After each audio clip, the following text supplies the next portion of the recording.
દાંતાની હોસ્પિટલમાં પાણી ઘૂસી જતા દર્દીઓને ટ્રેક્ટરની મદદથી અન્ય હોસ્પિટલમાં ખસેડવાની ફરજ પડી હતી। દાંતા તાલુકામાં વહેલી સવારથી વરસાદી માહોલ જામ્યો છે। અંબાજી, હળદ અને દાંતા પંથકમાં ધીમી ધારે વરસાદ વરસી રહ્યો છે, ત્યારે દાંતા ખાતે આવેલી સિવિલ હોસ્પિટલમાં વરસાદી પાણી ઘૂસી ગયું છે।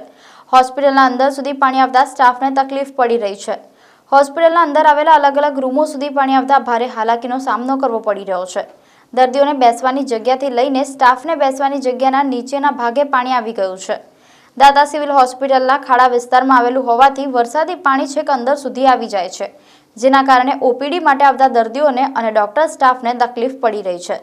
અવારનવાર રજૂઆત કરવા છતાં પણ હજુ સુધી તેનો નિકાલ આવ્યો નથી। દાંતાની હોસ્પિટલમાં પાણી ઘૂસી જતા દર્દીઓને ટ્રેક્ટરની મદદથી અન્ય હોસ્પિટલમાં ખસેડવાની ફરજ પડી હતી। ગ્રામજનો તેમજ સેવાભાવી આગેવાનોની મદદથી દર્દીઓને અન્ય જગ્યાએ ખસેડવામાં આવ્યા હતા। આખી હોસ્પિટલમાં પાણી ભરાઈ ગયા હતા, જેથી ખૂબ હાલાકી પડી હતી।